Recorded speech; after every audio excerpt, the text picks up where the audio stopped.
To me, as like someone who's not from BC, who didn't grow up with salmon, but who has come here to BC and seen what's going on with salmon, it kind of just seems like a no-brainer to like protect salmon and try to do a little bit better than what we've been doing. They're this amazing resource that can like handle like a lot of human stressors. The number of salmon that we still have in the Fraser River, despite all the different impacts, is pretty impressive.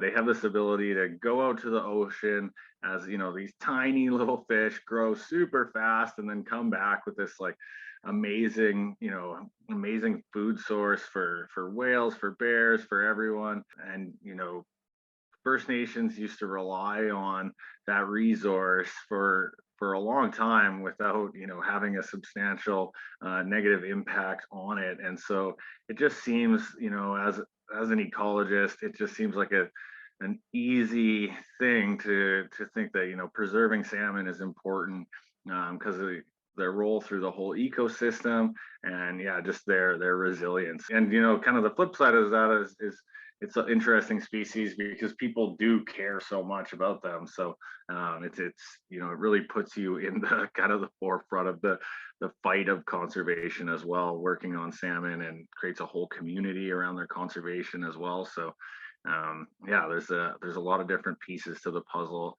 that have made me really enjoy being working on salmon conservation. Yeah, my name is Dave Scott. I'm a salmon biologist. I'm a PhD student at the University of British Columbia, and the research and restoration coordinator with the Raincoast Conservation Foundation. I live in Vancouver on the unceded and traditional territory of the Musqueam, Squamish, and Tsleil-Waututh First Nations. The Fraser splits into kind of four arms as it goes through the lower mainland of Vancouver.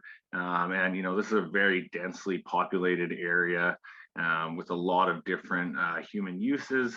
So the estuary itself has been kind of divided into different sections by a number of jetties and causeways, because where the river meets the ocean, the river deposits a lot of sediment, and it meets these really long, expansive sand and mud flats. So, and kind of the main part of the estuary where the river meets the ocean, there are these long jetties that they built over 100 years ago to kind of stabilize the location of those river mouths and allow for that dredging.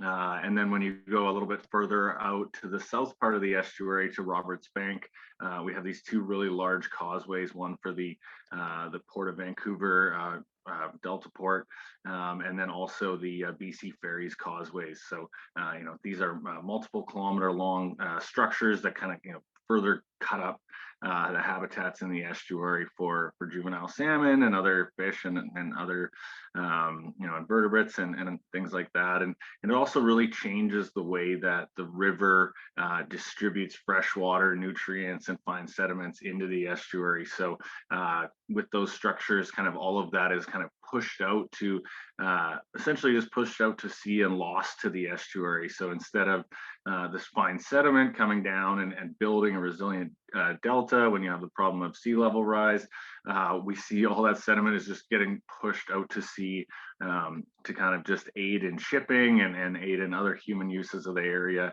but really at the detriment of the delta. And then along with all of that, we have some major sewage treatment facilities, as well as other industrial uses that are, putting effluent right into the river.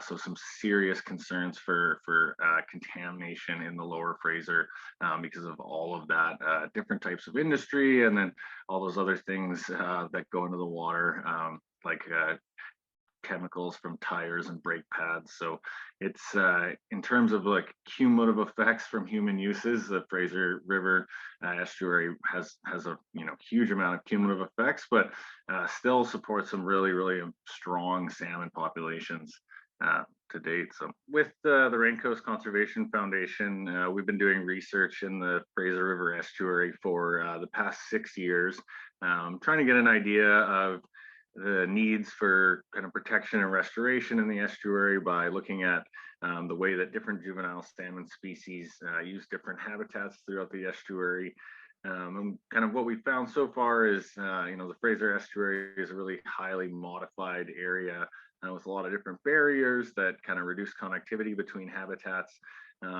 especially in the inner estuary, kind of where the river meets the ocean, and where the marsh habitats are, that juvenile salmon, that we found to really rely on those areas. So, kind of looking across the estuary, those inner estuary marsh habitats we found to be really important for species like chum and especially Chinook.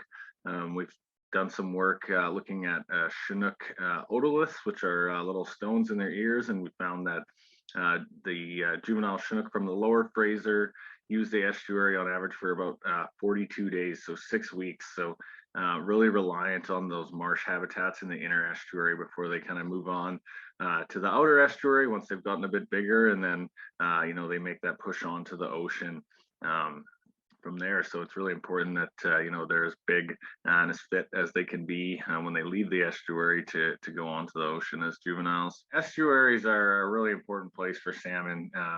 Juvenile salmon that are coming from an entire watershed all have to go through that bottleneck of the estuary. So if we didn't have salmon in estuaries, we wouldn't really have salmon in the river at all. So they all have to come through as juveniles as well as on their way back as adults. So it's a really important choke point where, if we're causing a lot of human impacts, those impacts can really be magnified across all of those different salmon that have to go through that one bottleneck. So, you can imagine the whole watershed as the tree, and the estuary is the trunk where the tree meets the ground. So it's really important that we make sure that we try to reduce our impacts in estuaries, and kind of the flip side of that is, if we do work to restore our estuaries and protect them for your salmon, we can hopefully magnify those impacts across